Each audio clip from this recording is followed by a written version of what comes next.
हाय, मेरा नाम है उपासना और आप देख रहे हैं द लंदन टॉप का डेली फाइनेंशियल बुलेटिन खर्चा पानी। Brought to you by bank of Maharashtra.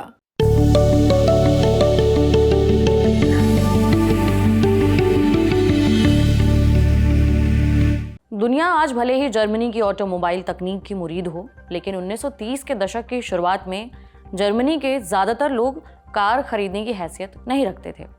उस समय जर्मनी के ज़्यादातर लोग ज़्यादा से ज़्यादा खरीद सकते थे तो सिर्फ मोटरसाइकिल। उस समय जर्मनी में कार खरीदना एक लग्जरी शौक माना जाता था। 100 लोगों में से गाहे बगाहे 2 लोग ही ऐसे हुआ करते थे जो ज़्यादा से ज़्यादा नॉर्मल कार खरीद सकते थे।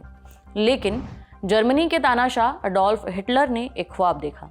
ये ख्वाब था पीपल्स कार का, माने ऐसी कार जो आम आदमी के पहुंच में हो।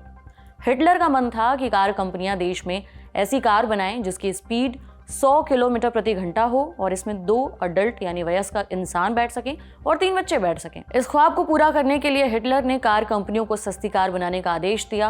कुल मिलाकर वो एक ऐसी कार चाहता था जिसे जर्मनी का हर परिवार अफोर्ड कर सके, खरीद सके और कीमत भी उतनी रहे जितने में उस समय एक मोटरसाइकिल मिलती थी। हिटलर की चाहत थी अमेरिका की तरह उसके देश में भी हर घर में एक मोटर कार हो, लेकिन जल्दी ही ये साफ हो गया कि प्राइवेट कार कंपनियां मोटरसाइकिल के दाम पर जर्मनी के लोगों को कार नहीं मुहैया करा पाएंगी। इसके बाद हिटलर ने उस समय के मशहूर ऑटोमोटिव इंजीनियर फर्डिनेंड पोर्श से एक ऐसी कार बनाने को कहा जो आम आदमी के बजट में हो, माने पीपल्स कार। इसके बाद 1937 में जर्मनी में फॉक्सवैगन की स्थापना हुई। फॉक्सवैगन का शाब्दिक अर्थ जर्मन में पीपल्स कार यानी लोगों की कार होता है। इस फैक्ट्री से 1938 में पहली बार बीटल लॉन्च की गई। देखते देखते ये कार जर्मनी ही नहीं, अमेरिका और यूरोप के दूसरे देशों में भी छा गई। बीटल ने कितने झंडे गाड़े, फॉक्सवैगन दुनिया भर में कैसे पहुंची, इस बारे में हम आपको फिर कभी अपने खर्चा पानी के किसी और दूसरे एपिसोड में विस्तार से बताएंगे। लेकिन आज हम बात करेंगे कि ये फॉक्सवैगन और भारत सरकार के बीच एक कानूनी लड़ाई क्यों छिड़ गई है। जानेंगे कि भारत सरकार और जर्मन कार कंपनी फॉक्सवैगन के बीच कानूनी जंग के पीछे वजह क्या है। जर्मन कार कंपनी ने भारतीय अधिकारियों के खिलाफ किस बात को लेकर केस दर्ज कराया है, पूरा मामला क्या है। इसके अलावा बात करेंगे आज के खर्चा पानी एपिसोड में कि रुपए में लगातार कमजोरी क्यों आ रही है। ये भी जानेंगे कि अचानक से ऐसा क्या हुआ कि शेयर मार्केट में आज तेजी आ गई। तो चलिए सबसे पहले बात करते हैं जर्मन की कार कंपनी फॉक्सवैगन की। फॉक्सवैगन ने भारतीय अधिकारियों के खिलाफ 1.4 अरब डॉलर, भारतीय रुपए में कन्वर्ट करें तो करीबन 12,190 करोड़ रुपए की टैक्स मांग के आदेश को चुनौती देने के लिए मुकदमा दायर किया है। कंपनी ने कहा है कि ये मांग भारत के इंपोर्ट टैक्स नियमों के खिलाफ है। फिलहाल फॉक्सवैगन ग्रुप भारत में Skoda auto Volkswagen India company के जरिए अपना बिजनेस ऑपरेट कर रही है। आगे बढ़ने से पहले पूरा मामला डिटेल में जानते हैं। समाचार एजेंसी रॉयटर्स की एक रिपोर्ट के मुताबिक पिछले साल सितंबर के महीने में भारत के कस्टम डिपार्टमेंट ने स्कोडा ऑटो फॉक्सवैगन इंडिया को एक टैक्स नोटिस जारी किया था। आरोप लगाया गया था कि कंपनी ने टैक्स बचाने के लिए एक चाल चली। उसने फॉक्सवैगन, स्कोडा और ऑडी कारों को ऑलमोस्ट बिल्ड, माने लगभग पूरी तरह से असेंबल्ड स्थिति में आयात किया, लेकिन कागज में दिखाया गया कि कंपनी ने कारों का नहीं बल्कि उसके अलग अलग छोटे छोटे पुर्जों का पार्ट्स का आयात किया है ताकि कम टैक्स देना पड़े। भारतीय अधिकारियों ने आरोप लगाया है कि कंपनी ने लगभग पूरी बनी बनाई कारें यानी कंप्लीटली बिल्ट यूनिट, जिसे शॉर्टकट में सीपीयू कहते हैं, उसे गलत तरीके से कैटेगराइज किया और उन्हें कंप्लीटली नॉक्ड डाउन यानी शॉर्टकट में सीकेडी यूनिट्स का आयात की तरह दिखाया और लिहाजा कम कस्टम ड्यूटी चुकाई। सीकेडी यूनिट का मतलब है कि किसी भी कार को अलग अलग स्पेयर पार्ट्स के तौर पर आयात किया जाए और फिर देश के अंदर उसकी असेंबलिंग करके एक कार तैयार कर दी जाए। आपको बता दें कि इंडिया में कंप्लीटली नॉकडाउन यानी सीकेडी कार किट्स इंपोर्ट करने पर 5 से 15% का टैक्स लगता है, लेकिन पूरी तरह बनी बनाई कार जिसे कंप्लीटली बिल्ट यूनिट्स यानी सीबीयू कहा जाता है, अगर उसका इंपोर्ट करते हैं तो उस पर 30 से 35% का टैक्स देना पड़ता है।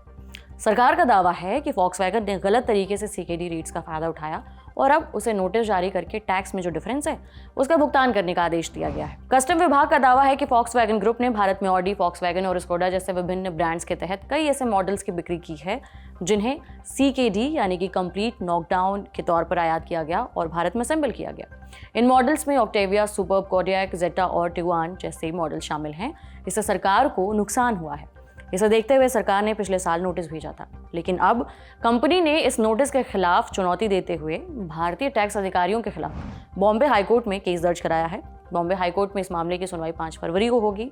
वहीं कंपनी ने कहा है कि उसे अधिक टैक्स देने की ज़रूरत नहीं है, क्योंकि उसने कार के पुर्जों को एक साथ एक किट के रूप में आयात नहीं किया, बल्कि उन्हें अलग अलग मंगवाया है। कंपनी ने यह भी तर्क दिया है कि उसने भारत में अपनी कारें बनाने के लिए लोकल कंपोनेंट्स का भी इस्तेमाल किया है। इतना ही नहीं, कंपनी ने चेतावनी देते हुए ये भी कहा है कि वॉक्सवैगन के भारत में जो $1.5 अरब के आसपास का इन्वेस्टमेंट है, उस पर इस टैक्स विवाद की वजह से असर पड़ सकता है और विदेशी इन्वेस्टमेंट के लिए पसंदीदा जगहों के तौर पर भारत एक कमजोर डेस्टिनेशन की तरह उभर सकता है। अब रुख करते हैं दूसरी खबर का। यह खबर हमारे देश के आर्थिक स्वास्थ्य के लिए, आर्थिक सेहत के लिए बहुत जरूरी है। बात कर रहे हैं रुपए की। पिछले कुछ दिनों में रुपए में भारी गिरावट आ चुकी है। अब तो इस बात को लेकर भी चर्चा शुरू हो चुकी है कि कहीं रुपया शतक न मार दे। 4 फरवरी का जब हम ये बुलेटिन लिख रहे थे, उस समय डॉलर के मुकाबले रुपए में हालांकि कुछ तेजी लौटी है, लेकिन अभी भी ये अमेरिकी डॉलर के मुकाबले 87 रुपए के रिकॉर्ड निचले स्तर पर बना हुआ है। मंगलवार 4 फरवरी को अमेरिकी डॉलर के मुकाबले रुपया 12 से 13 पैसे की तेजी के साथ 87.07 के लेवल पर बंद हुआ। यानी आपको एक अमेरिकी डॉलर के लिए 87 रुपए और 7 पैसे चुकाने होंगे। इससे पहले 3 फरवरी की शाम अमेरिकी डॉलर के मुकाबले रुपए के मूल्य में भारी गिरावट देखी गई। 55 पैसे लुढ़कने के बाद रुपए का मूल्य 87.29 प्रति डॉलर पर गिर गया और ये रुपए के मूल्य में अब तक की सबसे बड़ी गिरावट थी। हालांकि कारोबार के आखिर में 3 फरवरी को डॉलर के मुकाबले रुपया 87.19 पर जाकर के बंद हुआ। अमेरिकी राष्ट्रपति डोनाल्ड ट्रंप द्वारा कनाडा और मेक्सिको पर टैरिफ 1 महीने के लिए टालने और चीन के साथ बातचीत शुरू करने की बात सामने आने के बाद डॉलर इंडेक्स में नरमी देखी। इसका फायदा रुपए को मिला है।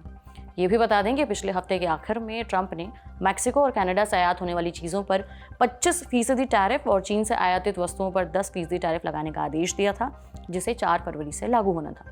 ये तो बात हो गई रुपए की। अब शेयर मार्केट में शानदार तेजी की बात करते हैं। शेयर बाजार में 4 फरवरी को रौनक रही। दोनों बेंचमार्क इंडेक्स सेंसेक्स और निफ्टी अच्छी खासी बढ़त लेकर बंद हुए हैं। बीएसई का सेंसेक्स 1397 अंक उछलकर 78,583.81 के लेवल पर बंद हुआ। एनएसई का निफ्टी भी 378 अंक ऊपर जाकर के यानी 1.62% ऊपर बढ़कर 23,739 के आसपास लेवल पर बंद हुआ। एक समय निफ्टी ने 23,762.75 का लेवल भी टच किया। यही इसका दिन का रिकॉर्ड हाई रहा। इस तेजी में बीएसई पर लिस्टेड कंपनियों का मार्केट कैप भी 5 लाख करोड़ से ज्यादा बढ़ गया। निफ्टी 50 के टॉप 3 गेनर्स की बात करें तो श्रीराम फाइनेंस, L&T, NBEL ये शेयर रहे। इनमें 3.68% से लेकर 5.65% तक की तेजी आई। Trent, ITC hotels, Britannia top losers रहे। इनके शेयरों में 1.24% से लेकर 6.55% तक की गिरावट आई। दूसरे सेक्टर्स के इंडेक्स पर नजर दौड़ाएं तो फिर Nifty oil and gas, Nifty PSU bank और निफ्टी एनर्जी में सबसे ज्यादा फायदा देखने को मिला। 12 सेक्टर्स में से सिर्फ FMCG इंडेक्स ऐसा था जो घाटे में बंद हुआ। अब ये जानते हैं कि आखिर ऐसा हुआ क्या कि बेंचमार्क इंडेक्स 1 महीने के हाई लेवल पर पहुंच गए। इसके मुख्यतः 3-4 कारण हैं। पहला तो अमेरिकी राष्ट्रपति डोनाल्ड ट्रंप का टैरिफ पर फैसला, जिसके बारे में हमने अभी थोड़ी देर पहले आपको बताया। उन्होंने मेक्सिको और कनाडा पर टैरिफ लगाने का फैसला कुछ महीनों के लिए टाल दिया है।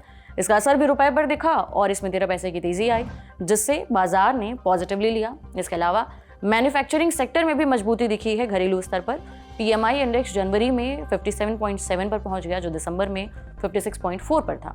GST कलेक्शन भी जनवरी में 1.92 लाख करोड़ के साथ 9 महीने के हाई स्तर पर पहुंच गया। इन सभी कारणों का असर बाजार पर दिखा और ये तेजी रही। बहरहाल आज के बुलेटिन में इतना ही। इसे लिखा था हमारे साथी प्रदीप यादव ने। आप अपनी राय यहाँ कमेंट बॉक्स में जरूर दें। अगले एपिसोड तक अपना ख्याल रखें और देखते रहिए द लल्लन टॉप। शुक्रिया।